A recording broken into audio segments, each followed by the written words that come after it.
Hi friends, welcome back to 5 Minute Modern, where in 5 minutes or less we learn about an important artist, artwork, or concept in the history of modern art.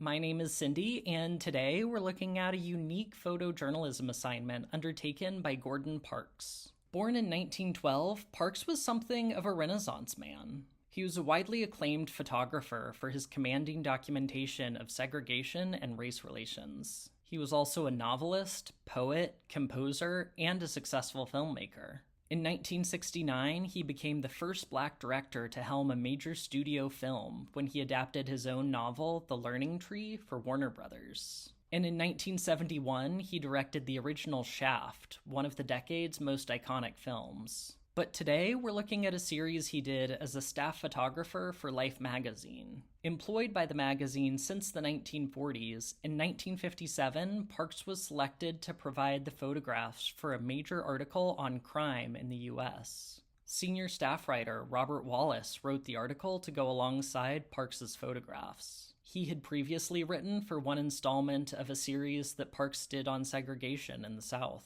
In his article, Wallace proposed that the best response to the perceived crime wave of the time may be to first question every statistic and every fact. To that end, Wallace cited data from the FBI and research by sociologist Thorsten Selin on inaccuracies of crime statistics. In an atmosphere of widespread fear, Wallace proposed, gaining a strictly accurate sense of the scope and nature of the problem was important. And that's where Parks's photos come in.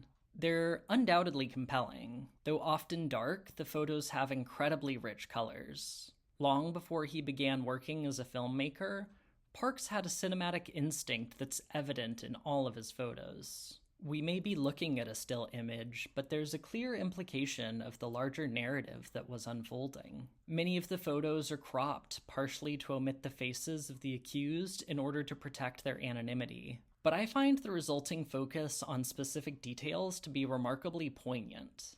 In his famous book on photography, Camera Lucida, Roland Barthes theorized that all photographs have a studium, that is, a general scene that they capture. But he thought the best also had a punctum, a particular detail that pricks the viewer. In Parks's photos, I always find a punctum. Even when faces are absent, there are elements that sting me. Small but sharp reminders of the humanity of the subjects. Parks had a special talent for highlighting that humanity in his photos. Life magazine editors clipped sensationalized newspaper headlines such as "New Teen Violence," "Two policemen hurt trying to quell gang," and "Fiend hunted as boy's killer." And yet, Parks's photos match neither this sense of terror whipped up by Life's editors, nor the hard statistics and data put forth by Wallace. Instead, I see real sympathy for those caught up in the criminal justice system. Even in the most action-packed photo in the series, where detectives kick open a door with guns drawn, I find my eyes scanning those small details, like the smudged and grimy walls of the hallway, perhaps suggesting the poverty of the suspect whose door is being kicked in.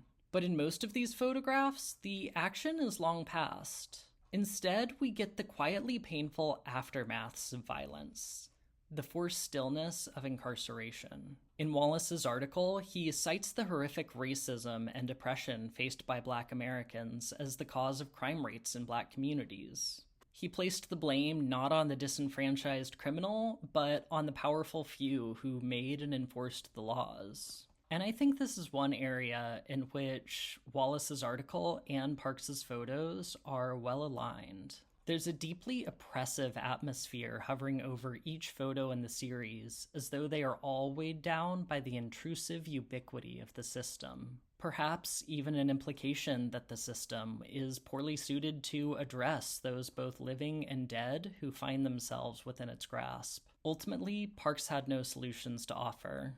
After his photos were published, Parks was invited to speak about criminal justice issues on multiple occasions, but he never felt he had any reassuring answers, saying, "I too was begging the questions, eating the same despair."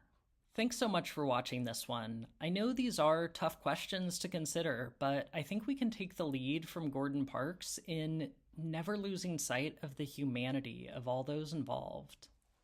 Please let me know what you think about Parks's work in the comments, and I look forward to seeing you in the next video. Bye.